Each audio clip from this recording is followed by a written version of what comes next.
So I know it's still very much a long shot, but there are rumors going around that Cam Ward could actually fall from the #1 pick. There's rumors that the Titans could possibly make a trade, and there are rumors the Browns want Sanders or Hunter. I know these are all hypotheticals, and you are all probably gonna call me crazy, but it's about that time of year.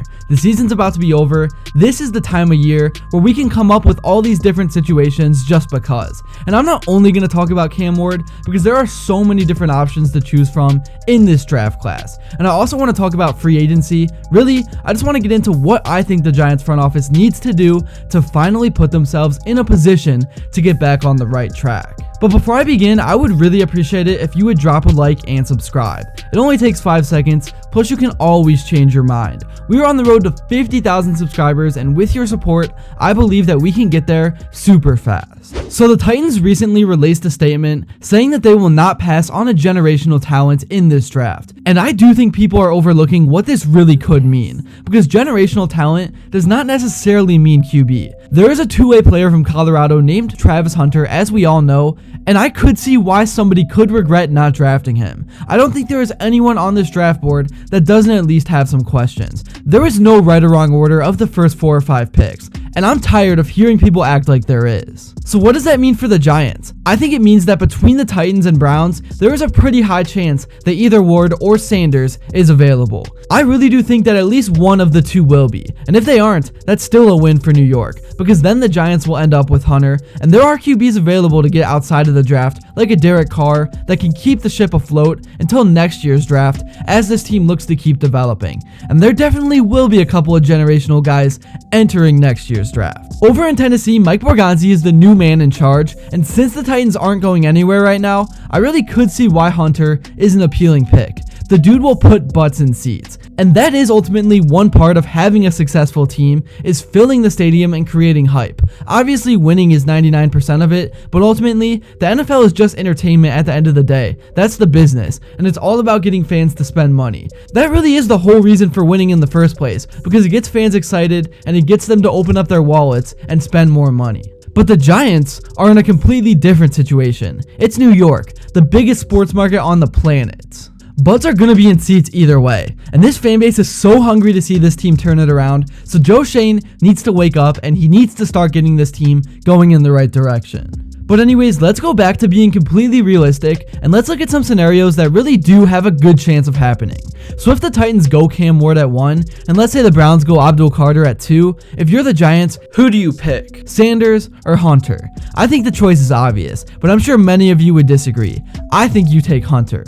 I know Hunter is projected to be a defensive guy, but even if he just plays a little bit of receiver, putting him next to Neighbors could be lethal. If they had that 1-2 punch, I think after just one more year of losing, then in next year's draft, if they took a shot at a franchise QB, then this team would be dangerous. But there definitely are those people who are really big Shedeur Sanders fans. And here's my take on him. Number one, I think he would be a great fit because I think his brand is built for New York and the media. But I'm just a little concerned with how he did not face a ton of talent in college. I'm not going to be someone that says because of that he won't succeed in the NFL. We've seen guys that played nobodies become great in the pros across all sports. But who knows how Sanders would have played if he was in the Big Ten or SEC.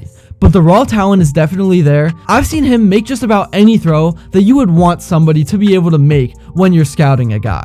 And I don't want these videos to only be about my takes and what I have to say. I'm really curious to hear what you guys think. So drop your mock order 1 through 5, including who you want the Giants to get, of course, and I will pin whatever comment gets the most likes. Alright, now let's look a little bit more at free agency. In my last video about this team, I talked about T. Higgins and a few other guys, but in this one, I want to come at it from a different angle because there are so many ways the front office could go. So the first guy that I've heard a lot of chatter about is safety Talanoa Hufanga, and I always get his name wrong. But after battling injuries over the past 2 seasons, Hufanga's performance has dipped, culminating in a career low 57.8 overall grade in 2024. At just 26 years old, however, the safety still has time to regain his form and showcase his playmaking ability. And the Giants, who are looking to stabilize their secondary, recently hired former Jets safeties coach Marquand Manuel. Manuel has had success with single high defensive schemes, something the Giants may hope to emulate with Hufanga. And then another big prediction that I saw from PFF is that the New York Giants,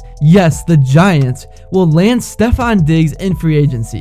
And here's the thing, I have two opinions on this, going both ways. Obviously, anytime you can add talent, you do it. The Giants definitely need another good receiver next to Neighbors, but I think if you're gonna sign Diggs, first you look to T. Higgins, who's just a bigger all-around player, and Diggs is just kind of weird, man. Like, in a few years, I feel like he's a guy that could go down the Antonio Brown CTE path and do something stupid. Maybe that was completely dumb of me to say, maybe I shouldn't have, but that's just the vibe he gives off to me personally. But if the Giants get Ward or they get Sanders, I would not be against getting a receiver of this caliber at all if Higgins is not the guy they can get. But they do got to be careful because we have to remember that Diggs is 31. He's coming off a torn ACL and he's on the decline. The Giants in the past have loved to pay top dollar for declining receivers, and they cannot afford to make that mistake. And let's talk about Darius Slayton. He's one of the longest tenured Giants right now, and it certainly seemed that way towards the end of the year. Slayton seemed tired, worn down by the years of losing near the end of a 3-14 season. He made reference to his time with the Giants having been a long 6 years. Slayton won the Giants Media Good Guy Award, voted by the members of the media who cover the team on a regular basis. In truth, Slayton could have won it in any of his 6 seasons. Giving it to him now felt like making sure he got his name on the plaque